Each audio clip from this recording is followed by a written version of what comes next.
Hey, amazing audience, welcome to Unraveled Tales. Through storytelling, we're here to spark your curiosity and fuel your passion for learning. So subscribe and let's start this delightful adventure together. Well, my friends, today's story published by D. Tyverson. This is the final episode of the My Cheating Girlfriend Got Caught in a Compromising Situation with Some Married Dude, so I Dumped Her. Thanks for sticking with it, and I hope you enjoy it. The significant others of the cast were standing there with me. One of them was a cute and precocious little girl. She was the one who belonged to Penny's pretend husband. She was telling anybody who would listen what a great actor her daddy was. I wondered what a girl so young was doing at an adult play. But that was really none of my business. Maybe they were trying to expose her to culture. I just hoped that she was too young to understand the wrestling around that had occurred at the end. A couple of guys were waiting for the kid. They were obviously joshing about Penny. So I sidled over to listen in, trying to not look like I was hanging on their every word. One of the friends said, "Can you believe that he gets to touch those T?" The other said, "He told me he can feel her N when he does that. It gets hard." The first one said, "Daryl told me that she wouldn't let him do any of that during rehearsals. They just talked about it. The dress rehearsal was the first time she let him touch her. She wouldn't even let him kiss her." The second guy said, "Well, he sure got it right. Of course, Daryl's a stud. He wouldn't need any rehearsal to get a chick hot and bothered. Man, did she ever go off." I was thinking, why not just hold up a big sign that says, "We're both virgins and proud of it." I couldn't listen to it any longer. Those two were too nerdy to live. But the conversation was helping me put the final scene into perspective. It was obvious to anybody who had ever had love that Penny had compressed the whole act into 15 seconds. I knew Penny's lovual predispositions. She likes a half hour of foreplay just to warm up, not a few seconds. The kid came out at that point. There was a lot of high-fiving between him and his little buddies. They were probably all in their early 20s. But they were so small that they looked younger. The one friend said, "So is she as hot as all that?" The kid said with some bitterness in his voice. That last scene gave me an incredible case of blue balls. She pushed me off her the minute the stage went black. But she has an incredible body. You can't believe how big and firm those T are. The kid's words made me feel both better and worse. My rational brain knew that Penny was simply doing what she had been directed to do. She had no doubt lived up to every standard of proper behavior on stage. The love perfectly conveyed the message of the play. Yet it drove me wild to think that another guy got to feel her stiffening N, invade her mouth, and have her legs wrap around him in passion. Of course, the fact that I was reacting to fantasy, not reality, made me feel like the most naive Gomer in Eau Claire County. My inner voice said, "Dude, grow up." I knew that Penny had 3 more performances, and I wanted her to be as real as she was tonight, not worrying that her husband was going to have jealous conniptions. So, I had to address that pachyderm as quickly as possible. Update 1. The only way I could do that was to talk it through with her. The fact is that Penny isn't just my wife. She is my life's partner and my wisest friend. We always resolve problems by talking about them, rationally and open-mindedly. Our communication is how we keep a close and loving connection. Then Penny walked out the door. She got another cheer, which she acknowledged with a smile and a modest little wave. At the same time, she was desperately searching for me.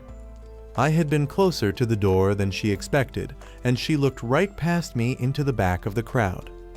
I said, "Bravo, my love, you were absolutely brilliant," and began to clap. She made a startled sound, turned and saw me standing almost next to her. A look of utter relief crossed her face. She launched herself into my arms. I caught her and swung her around in a romantic sweep. I said, "Let me buy you dinner, you must be ravenous." She looked sheepish and said, "Do you forgive me?" I said, Nothing to forgive. But that's what I want to talk about. We walked across the footbridge and drove the short distance over the Lake Street Bridge, not saying much. I parked at the curb and walked into the restaurant holding her hand. The Mona Lisa is a high-class joint. You take a woman to a place like that for special occasions. In my mind, this was a very special occasion. I wanted to celebrate Penny's achievement while I resolved my issues. We sat and I ordered a good bottle of Merlot. I like the Harrier reds. Penny is into the sweeter vintages, and this was her evening. She was sitting opposite me looking a little apprehensive. My heart melted. I poured the wine and offered a toast. I said, "To the most marvelous actress in the world. I had absolutely no idea that you were so brilliantly talented." Her beautiful face melted. You could see how much she loved me in her glance. I said cryptically, "Let me tell you a story." She looked puzzled. I said, "I think I told you that I had a bad experience with a former love." She said, "Yes, she slotted around on you." I said, "Precisely, but it wasn't like she did that behind my back." I almost wish she had. In fact, she had a couple of duck while I was standing 4 feet away from her. Then she proceeded to duck all comers, no pun intended. Every friend I had was present when that happened. Penny looked appalled. She said, "I didn't know it was that public. I thought you just walked in on her, like I did with Billy." I said, "I was humiliated. After that, I couldn't face anybody I knew." Penny looked at me inquiringly, like she was waiting for me to finish the story. Then she gasped and put her hands over her mouth in horror. She said, "Oh my God, Jake. You are equating what I am doing in the final scene with that past bad experience." I just stared at her. She said, "I don't know what to tell you. You know that it's all simulated, right? You know that I'm playing a role, not actually betraying you. Please tell me that you understand that." I looked at her lovingly and said, "I know it's just acting. But don't you feel anything?" She looked a little wary and said, "He smokes. So, the kissing is kind of gross. The humping is painful. He isn't touching anything vital, but the stage is hard on my back. The problem is that he plays with my end. Those are the most sensitive part of my body. So of course, it turns me on. I just crack the door a little bit to add realism to the scene." Then she looked appalled and said with haste, "It doesn't mean anything except I like the sensation. I am not giving myself to him. I don't have any feelings for him. In fact, he's an irritating little SHT backstage. But there is no denying that I have to sell intimacy with him for a very short time every performance." She looked directly at me and said, "I get it. I really do. If the situations were reversed, it would be just as difficult for me to watch you do that. But as far as people imagining that I'm doing anything but acting, I apologize for what that woman did to you. Because what you're thinking is crazy." That cemented it. I said, "I love you. I will always love you. I know that I am confusing the situations, and frankly, I am tough enough to weather through this. That is, if you promise that you'll wear a full suit of chain mail in your next part, perhaps Shaw's, St. Joan." She laughed her deep, throaty laugh. It's the Celt-Italian blood. Penny doesn't hold anything back, even her laugh. She was berserk that night. I had a feeling that her little interlude on stage had fired her up. I would have to go to replay to confirm whether she had passed out. I realized that we had faithfully reenacted the scene she had played earlier that night, whether we had planned it or not. She gave me her totally with me in the zone look and said with a secret smile, "I hope you noticed the difference." I was front row center the next night. It was almost the same situation. In fact, I was sitting next to the same woman. She said that she had been so greatly moved by Penny's performance that she had to see it again. God, this woman really needed a life. Nonetheless, Penny was as brilliant as she was the night before. The play zipped along to the final scene. But I wasn't cringing in anticipation this time. I was basking in the reflection of my wife's extraordinary talent. The scene began the same way as it had the night before.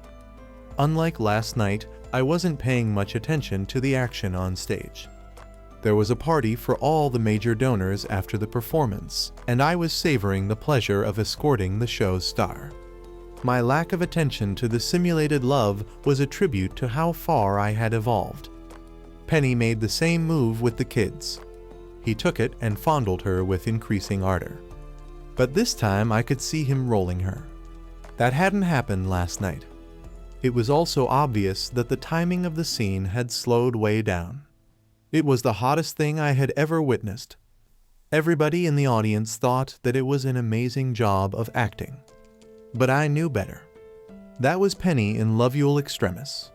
Just as it had last night, the audience sat there stunned. Then it erupted in an ovation that was so deafening. I couldn't hear anything that was going on. The curtains parted. The supporting actors took their bows, and like last night, Penny and the kid came out hand in hand. He looked even more wrung out than the first time. Update 2, you're asking what I was doing during that time? I was deciding whose ass was going to get kicked first. Last night's scene had been 10 to 15 seconds. This one was closer to 3 minutes, and that was clearly not a coincidence. Penny had been ambushed and somebody was going to pay. We were going to the Theater Guild's snooty after-party. Penny was loaded for bear when she came out the backstage door. 4-inch FMPS and a figure-hugging, scoop-necked little black dress. She is stunning in that outfit. She isn't a formal kind of girl. In fact, I only see her dressed like that for our anniversary and New Year's Eve.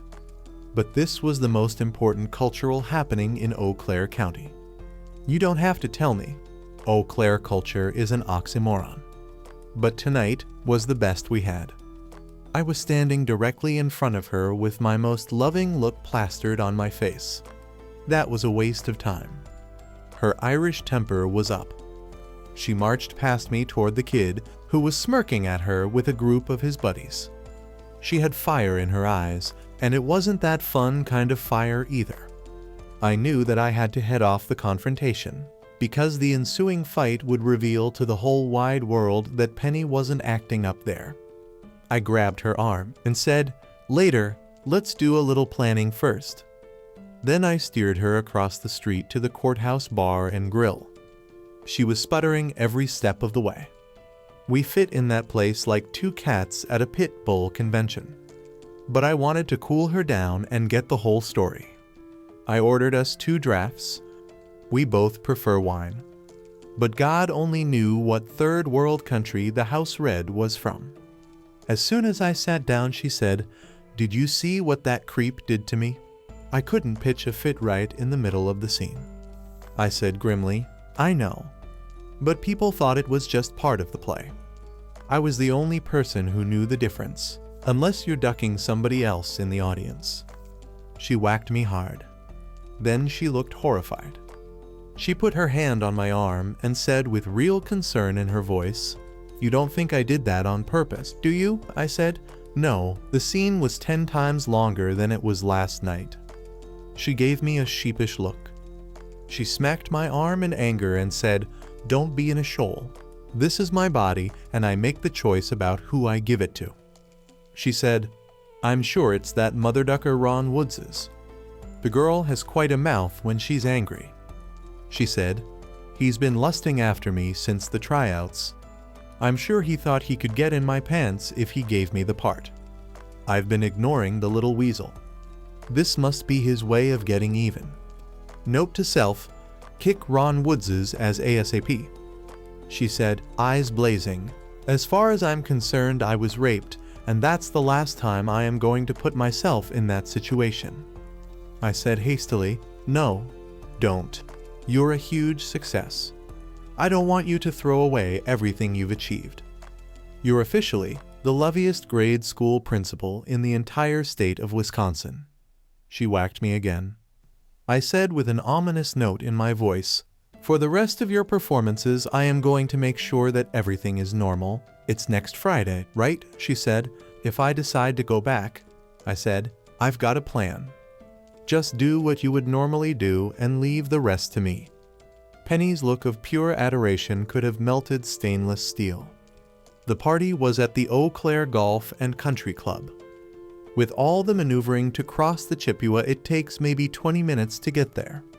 There was a round of applause as we walked in holding hands. Penny was the celebrity. So, she was whisked away to mingle with the star-ducking society matrons, all of whom were twittering to meet her. I was amused at the desperate look Penny shot me as she was dragged off to be adored. My seatmate was in that group. Given her self-declared status as a sort of friend of mine, she took Penny in tow. Now I knew what the husbands of movie stars felt like. Me? I was the invisible man. There are a lot of advantages to being a nobody, if your aim is clandestine information. The boy had learned a lot about women in 24 hours. I was sure he had been coached. So, I wanted to put together the list of victims before the beatings began, and there would be beatings. I drifted over toward the knot of people clustered around the director. There were 6 of them standing in a circle around Woods. I stood with my back to their group, sipping a good Cabernet and acting like I was admiring the view. I had met Woods earlier, but that was just in passing. I knew he was an elitist swine. So, I expected the pretentious bull SHT about spiritual truth.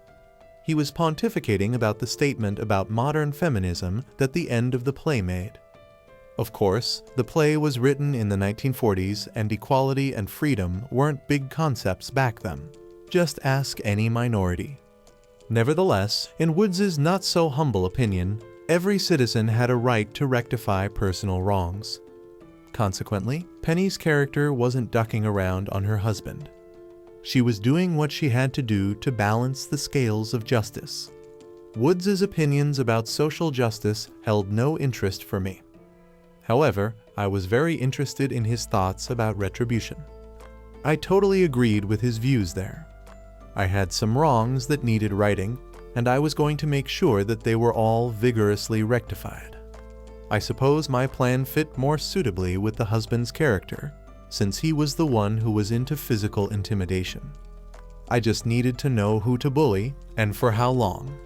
Meanwhile, the larger group had moved off to circulate. The only people left were the boy and one other guy. Woods grinned at the boy and said, "I told you it would work. I didn't think you'd get her off like that, but she's very sensual." The kid laughed and said derisively, "That trick you taught me with her tea was incredible." Woods turned to the other guy and said, "We'll have to work on the timing for next Friday. I want the whole audience to know that the love isn't fake. Maybe we can prolong things long enough for Darrell to get her to come right there in the limelight." The other guy must have controlled the spotlight. Woods turned to the kid and said, "I'll show you."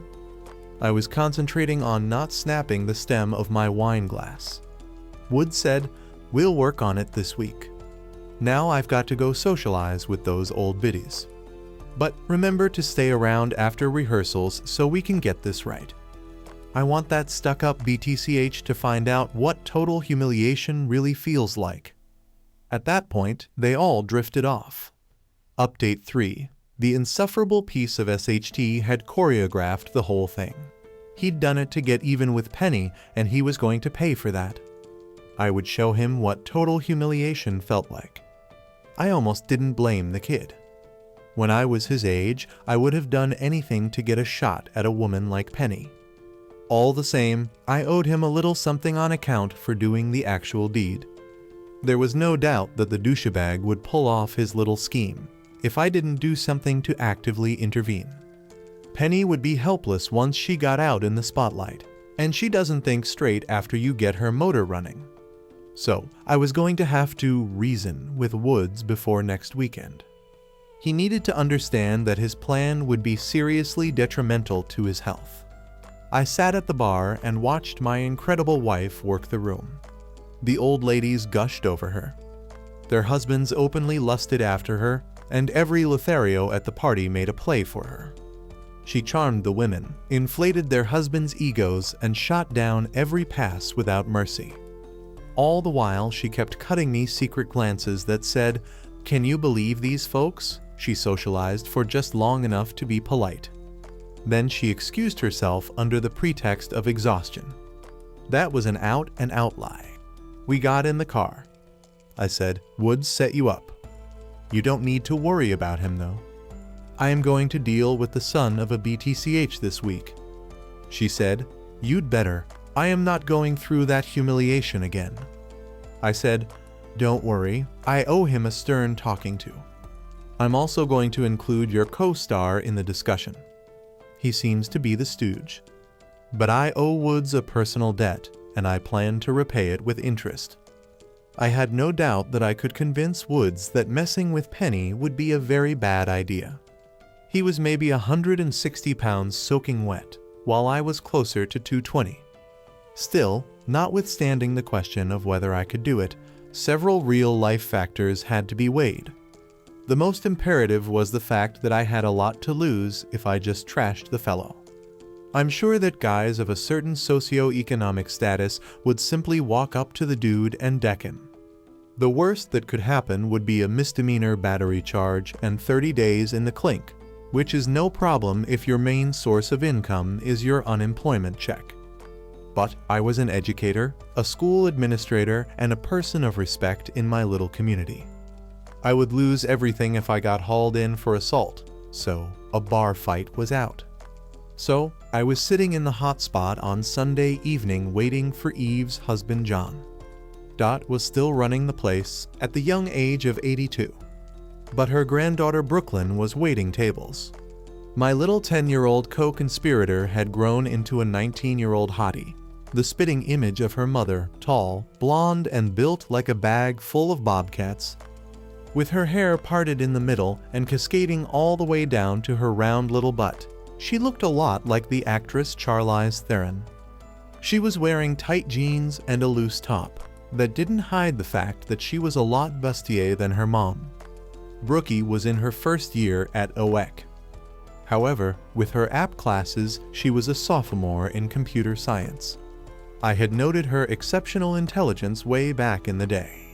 Naturally, Brooklyn didn't disappoint me. She is an utter flirt with every male from 18 to 88. But she treats me like a second dad. She brought me my normal cup of coffee and said, "The usual Jake? Brooke has been more like a partner in crime than my best friend's little girl." So, we call each other by our given names. Her appearance gave me a brilliant idea. I said, "Have you got a minute, Brookie?" She gave me a seriously smile and sat down opposite, pouring herself a cup of coffee as she sat.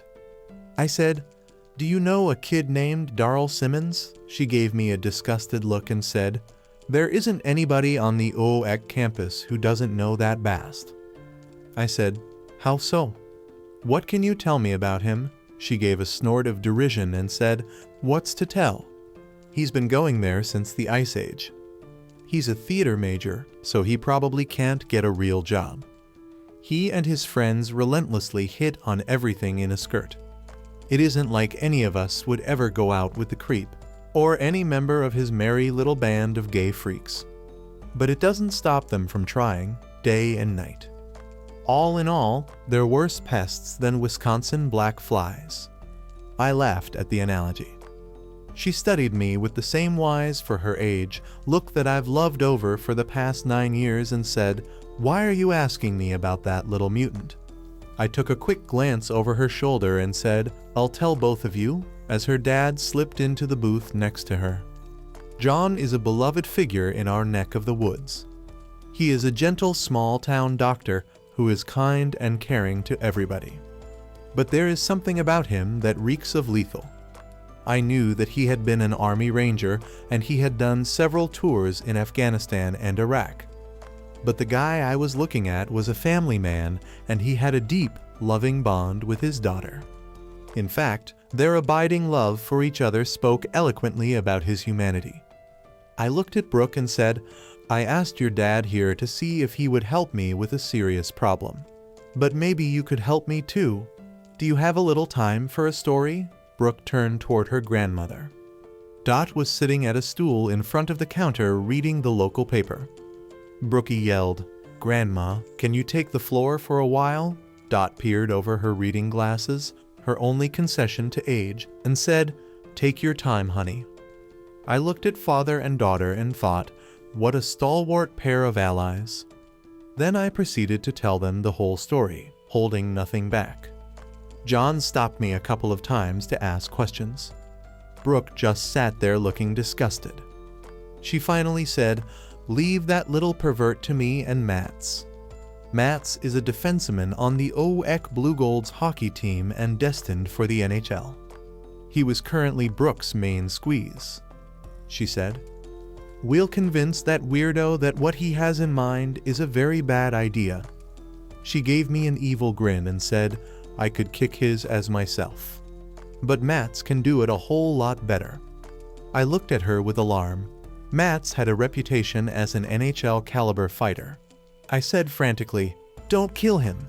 He has to be on stage next Friday and Saturday." Brookie looked thoughtful. The wheels were already turning in her head. She mused, "That weirdo has been after me since I got on campus. Maybe I'll let him take me someplace secluded." She smiled like she was savoring the thought and said, "I don't want any witnesses." I said, "It absolutely has to happen before the weekend." Brookie grinned and said, "Don't worry. I'm looking forward to a little threesome with just him, me, and Mats." She rose and said, "I have to get back to work." Then she gave us a secret smile and said, "We'll make sure there are no visible injuries." I'd hate to have him miss the show. Then she said to herself, "That little weasel has no idea how dead he is on my campus." She finished with a malicious nod and went back to take over for her grandmother. I looked at John. He said matter of fact, "Chip off the old block." I didn't want to even think about that meant. We spent the next half hour developing a strategy. I knew that Woods would run to the authorities if we did anything that would leave evidence. But that wouldn't stop us from threatening to do it. John looked at me with those powerful, self-assured eyes and said, "We need to get him on our ground." I got what he was talking about. It was basic Sun Tzu. The idea was to isolate your quarry, separate him from his support system. We wanted him to feel as helpless as Penny when she found herself alone on stage being ravished. I said, "If we approach D-Head on the OEK campus, it will be comfortably familiar and he'll know where to go for help. But if we get him out here on our turf, he won't know where to turn." John said, "How do you propose to do that?" I said, "Good question. People from Eau Claire think this is the backwoods. You'd never get an effete snob like Woods down here unless he had a persuasive reason." We thought for a while. John made several suggestions, like a business proposition, or maybe having somebody important ask him to come. None of those ideas sounded remotely plausible. I am not a venture capitalist. Neither is John, and we don't know anybody important. Then it hit me. I had the ultimate bait and a superb actress to sell the story. I said, "Don't worry. I can get him here. How about Wednesday at 7? John gave me the same wicked grin as his daughter and said, "We'll be persuasive." Update 4. Penny was getting dinner ready when I arrived. I said, "Sorry I'm late, but I had to stop by the hot spot to talk to John. We need you to do something for us." She said, "What?" I said, "John and I need you to get Ron Woods to come to the hot spot on Wednesday at 7. That's the day you don't rehearse, right?" She nodded and asked the obvious question, "Why in the world do you want me to do that?" I said, "There were some things I didn't tell you Saturday night. I did some listening in while you were off being worshipped. They are planning an even more embarrassing escapade for you next show. He thinks it will add to the message of his play. He said that it will also show you what real humiliation feels like."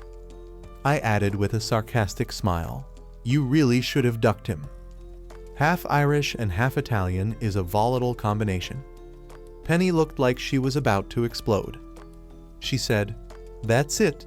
I'm going to kill that ducking pervert." I said conspiratorially, "Killing him would reflect badly on your achievements as an actress." So, let your husband do that for you." She laughed. It was a genuinely scary laugh. I added, "But you have to do something for me.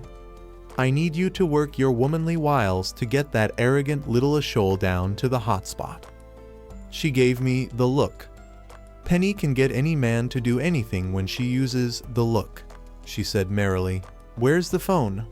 I handed it to her and she dialed. She purred, "Ron, baby, I need to talk to you alone. It's important."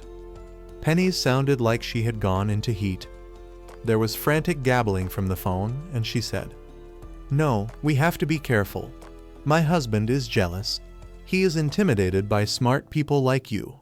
She grinned and stuck her tongue out at me.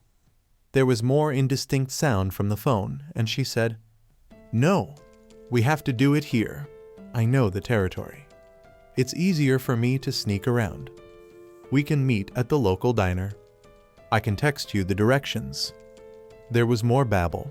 She said, her voice oozing love, "It will look like we are just talking about the play baby. Then we can find a secluded little spot and I can show you my gratitude." If phone chatter can sound pompous, the rest of the conversation was all that. Penny said breathily, "Okay, the Hot Spot Cafe at 7. Don't be late, lover." I'm feeling an itch. Then she said to me, "How was my acting?" I smiled and said, "Brilliant." The plan was simple. Penny would be sitting in a booth facing the door. She would be dressed to seduce. Woods would come over to sit opposite her, which he did. Then she smiled lovelily, slid out of the booth, and I slid into her spot, sporting a big smile. John slid in next to D-Breath. She smirked at Woods and said, "I'll see you at rehearsal." Then she twitched out, insolently swinging her ass. I said, "Let me introduce myself. We've met before, but I'm not sure you remember me." He said sullenly, "You're Penny's husband, the teacher." The way he said it was meant to put me in my place. I smiled wolfishly and said, "Yes, indeed I am, and let me introduce our town doctor. His name is John." John gave him a disarming grin that must have terrified the SHT out of him, because he started struggling in the booth, shouting, "Help! Help! These men are threatening me." There were 8 other customers in the hot spot, plus Dot. Brooklyn wasn't there. She was up in Eau Claire delivering a strong message to D-Breath's co-conspirator. From her position behind the counter, Dot said mildly, "I'll have to ask you to hold it down, sir. You're disturbing my customers." The other people looked blandly at us and went back to their dinner. I gestured toward the people around us and said, "They are all witnesses that we are just having a friendly chat. Everybody in town loves us, and they hate you for what you did to Penny. So, John and I are the only people standing between you and a tar and feather session." Woods started to thrash around in panic. He reached for his phone and said, "I'm calling the sheriff." John gently took the douchebag's arm. He did something to Woods's elbow with his thumb, and the guy dropped the phone and shrieked, "I can't feel my arm." John said mildly, "That was your ulnar nerve. You'll get the feeling back in a half hour or so. Now, you need to quiet down and listen." At that point, Woods began to cry. It was disgusting. I gave the guy a look like he was a small child, one who needed serious disciplining. I said, "How does it feel to be helpless?" Penny felt the same way on stage Saturday. "I know what you are planning for this weekend, and it is a whole lot worse. So, I just wanted to explain the consequences if you follow through with what you are thinking about." Woods looked frightened. I said in a neutral tone. It was like I was giving him directions. "At present, the kid who actually committed the atrocity is getting a painful lecture on good behavior." I added with a rueful look on my face, "I'm sorry we had to be so direct with him. But the time was short, and we wanted to make certain that he understood the consequences of making unwanted lovual advances to people. Don't worry, he'll still be able to go on stage, and hopefully the major bruising will have healed by then. But that's what they have stage makeup for, isn't it?" I looked at Woods meaningfully and said, "Now it's your turn." If there was such a thing as a Vulcan nerve pinch, John had just executed it. Woods shrieked again. One of the customers said, "Hey buddy, hold it down. I'm trying to eat." Woods said, sobbing, "Help me." The guy just looked scornful and turned back to his dinner. John looked at Woods and said mildly, "That's called the vagus nerve. It feels like you're having a heart attack, doesn't it? If I dig a little deeper, it will cause arrhythmias that will kill you. Of course, people will just think that you died from natural causes, nothing more. So, please listen to Jake. He has something important that he needs to tell you." I said, "There isn't any help for you, and there won't be. What you are experiencing is nothing compared to what we can do. But it doesn't have to be like that if you listen to reason." I stopped and looked at him intently, just to convey my seriousness. I said, "I want to see a respectful conclusion to the play, that's all. Is that too much to ask?" I added ominously, "If not, John and I will have a dozen unimpeachable witnesses who will testify that we were nowhere near the serious accident that is going to befall you." I said with cold emphasis, "And I promise you that what you are experiencing right now will be like a day at the spa if you, or your little friend, play any further kinky tricks on my wife." I added reasonably, "You really don't have to do this to yourself." Woods started to bluster about not knowing what I was talking about. I said, "Let me be clear. If the final part of that scene lasts longer than a dozen seconds, or if I see that little jerk-off doing anything, both of you are going to experience agonizing consequences." At that point, John grabbed Woods's jaw with one hand and turned him so that Woods was staring directly into his eyes. John said gently, "It might be consequences that you don't recover from." For just a second, John let something flare at the bottom of his soul. It looked a lot like remorseless death. Woods recoiled in horror and cried out. Then he nodded meekly. He said, "It will be exactly as scripted.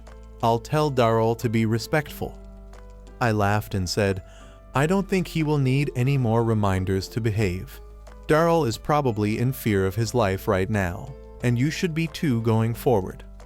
I wasn't really planning to do anything. We had already made him wet himself. But I wanted Woods to carry that thought around for a while. Penny greeted me at the door.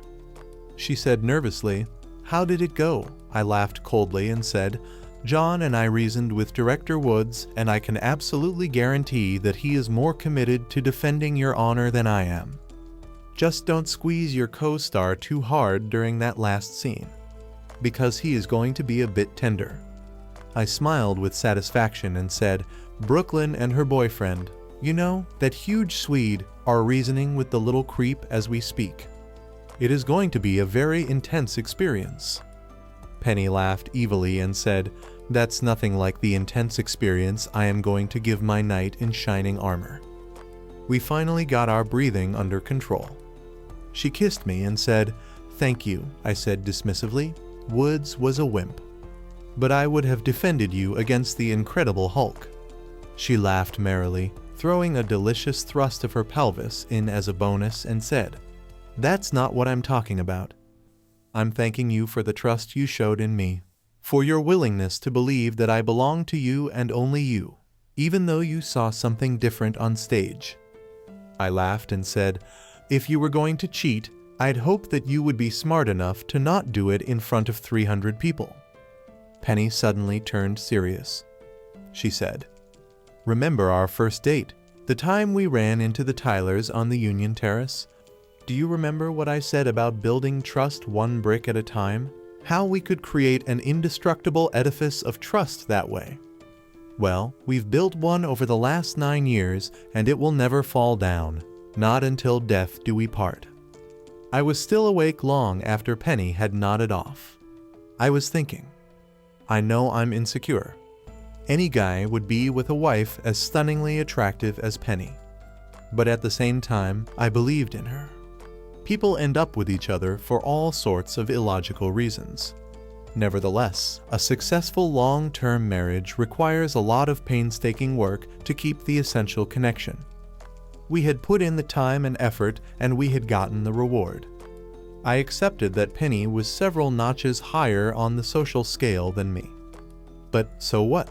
She chose me, and we had built an enduring bond through shared camaraderie, affection, and personal simpatico. I was stone cold certain that Penny would never waver from her choice. I rolled over and pulled the covers up. I closed my eyes and fell asleep thinking the same thing that I always tell my teams: breaks happen, but you have to make the most of them when they do. Penny and I had capitalized on ours. Epilogue. The stage was blacked out. Then a single spotlight flicked on. Penny stepped on stage. Her gorgeous face radiated love and compassion. She lay down next to the boy. The audience was perfectly silent. All you could hear was, "Years from now when you speak of this, and you will be kind." Then she reached over and guided him. He seemed to flinch in pain as he positioned his upper body over hers. It harkened perfectly to the beatings he had gotten from the bullies at school. It was just superb acting, right? Then he began to lightly fondle her. He leaned down and her mouth opened wide. They kissed with growing passion as the spotlight began to dim. Brooklyn was on my right. The huge Swede was next to her. John was next to him, and Eve finished the row. We all sat there in wonder. Then we rose in thunderous applause. Penny came out hand in hand with the boy. The play was over, but he seemed to be overdoing the painful beating act. Penny grinned at us. I threw a single long-stemmed red rose at her feet. She bent, pickled it up, and kissed it. The house lights came up, and the drama was concluded. The end. Thank you for joining us on this journey today. If you enjoyed what you watched, don't forget to hit that like button and subscribe for more exciting content. Remember, your support keeps us going. Stay tuned for our next adventure. See you in the next video.